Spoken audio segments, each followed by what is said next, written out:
tadi Bapak ulang tentang Buri Cakurino. Mimpi Bapak itu bahwa di kawasan Cisema yang kita brand menjadi Buri Cakurino menjadi kawasan wisatanya bukan hanya wisata kita, tetapi mimpi Bapak ya, karena mimpi itu harus tinggi, Bapak selalu tinggi mimpi itu. Wisatawannya wisatawan luar negeri. Kenapa? Karena kita sudah siapkan view dan kita siapkan sarana prasarana berupa para layang. Jadi melayang di atas air, ya, di atas yang di bawahnya ada hamparan air, kemudian ada pulau-pulau yang kecil. Nah, kan itu tidak bisa simsalabim. Artinya mengedukasi tadi masyarakat menjadi masyarakat wisata, mulai dari menata lingkungannya. Jadi setelah Bapak tadi rumahnya dibuat cat berwarna-warni, itu kan baru satu tahap. Berarti dia menata lingkungannya, depan rumahnya, jalan-jalan kecilnya, halaman rumahnya, ya. Kemudian begitu juga yang kuliner. Yang kuliner juga sama. Bagaimana dia menyajikan, simpan aja. Menyajikan makanannya yang higienis, kemudian tertata api, rapi, dan terjangkau. Dai masalah murah dan mahal mah sebetulnya bisa dihitung. Padahal gini, di sana disiapkan liburan untuk untuk berapa orang? Untuk 5 orang. Temen nasinya apa? Ikan bakar. Berapa kilo? Cukup untuk 5 orang. Kemudian sambal. Kemudian ada lalatnya yang khas. Nah, betul. Artinya kan begini, semua orang bisa berperan. Tadi lu bisa ngelibet, liwet, ya kan? Kemudian liwet teh berarti temen nasinya lauk. Berarti ada nelayan anu ngala lauk, kan begitu kan. Nah, kemudian setelah ada apalagi nih, berarti kudu aya lalap, kan bisa masalah itu tadi.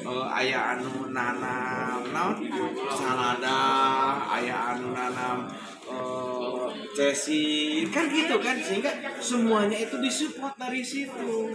Nah, setelah itu nanti karena tadi kita punya mimpi para wisatanya kelas dunia, berarti kalian terjun lagi mengedukasi masyarakat supaya minimal mereka bisa berbahasa selain lancar bahasa Indonesia atau berbahasa Inggris. Jadi kalau ada pengunjung kalau kalian sempat membayangkan bagaimana di Jogja, ya, si masyarakat karena memang sudah terbiasa. Nah, kemudian penataan lingkungan, sudah ada rumah penduduk yang dijadikan homestay, kan begitu ya, sehingga membuat orang itu menjadi betah. Nah, dengan menjadi betah itu, maka berarti ada income masyarakat, ada pendapatan masyarakat. Karena Buri Cakurino itu sendiri kan terlahir sejarahnya itu dari peralihan penduduk kan, yang tergenang oleh bendungan Jati Gede. Kan awalnya Cisema itu ya. Cisema dihanap, mata pencahariannya itu bertani, kemudian bercocok tanam, kemudian ada yang miara hewan. Kan begitu digenang kan habis semua. Kan mereka itu juga tanahnya juga sudah habis. Di sana itu hanya tinggal rumah saja. Jadi mulai sekarang pun mereka ada di kawasan itu sebetulnya tanahnya tanah milik BBWS, bukan milik sendiri. Kan gitu. Belum sampai ke sewa, masih hanya mungkin kebaikan hati BBWS aja, kan begitu, untuk masyarakat bisa mengelola itu bersama pemerintah daerah. Nah, karena turunlah sekarang kucuran dana dari pemerintah itu tidak sedikit, miliaran, sehingga dibuatkan ada tempat kuliner. Nah, ada kampung rumah, tempat kuliner itu sederhana, terbuat dari bambu, kan begitu ya. Walaupun dari konsep awal sebetulnya Bapak mengusulkan tidak bangunan yang megah, sebab lamun orang makan oke ningali bangunan saya mah nyiutnya wah iya pasti mahal kan begitu ya. Tapi yang sederhana kemudian kita gali, kita terapkan kearifan lokal, cek kasaran anu sarame we. Sebab sekarang mah justru orang itu lebih cenderung dengan kesederhanaannya kan begitu ya. Kami terang ada warung bakakak di Cijaha di buah-buah sederhana ya. Rumah ge biasa we tinu awi plek-plek kan begitu. Tapi karena tadi natur, karena alam, nah sehingga tadi akhirnya tertata. Nah, harapan Bapak dengan Beli Cakurinong itu jadi ke depan setelah ini bersama memang tidak bisa sendiri.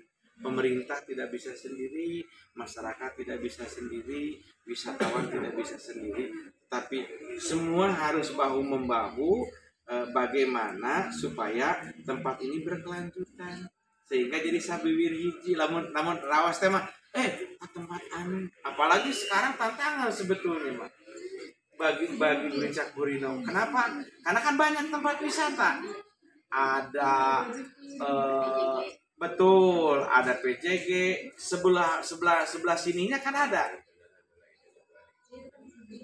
Ayah siapa dia nate Bapak Hilap namanya seperti Hilapnya Tanjung Durian dan sekarang sedang lagi dibangun bantuan provinsi tapi di pentas di itu Kujang Kembar. Nah karena sebetulnya masyarakat harus berpikir pemerintah memberikan bantuan, pemerintah membangunkan, ada masyarakat mati bisa lah sebutkan mati bisa ngebangun tapi kami ya.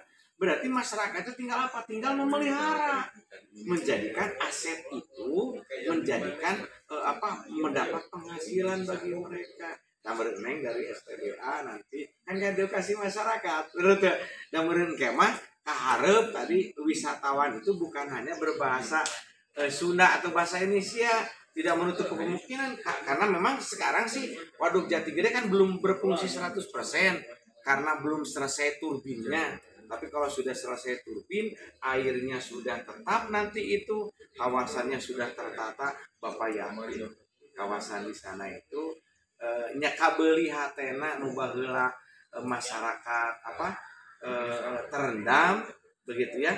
Lama artinya menemukan lagi kehidupannya dan nanti akan. Jadi tugas kalian ke depan nanti bantu Bapak kasih edukasi mereka. Nah, caranya bukan berarti harus kalian ke sana. Kalian bikin tulisan ya atau berkunjung dulu ke sana kalian lihat bikin tulisan gini. Kalian upload ke media massa, ke sosmed. Terus kalian bikin jurnal. Kan salah satu tugas sekarang juga mungkin gitu kan. Taruh videonya. Barangkali itu ya. Oke, baik. Sip.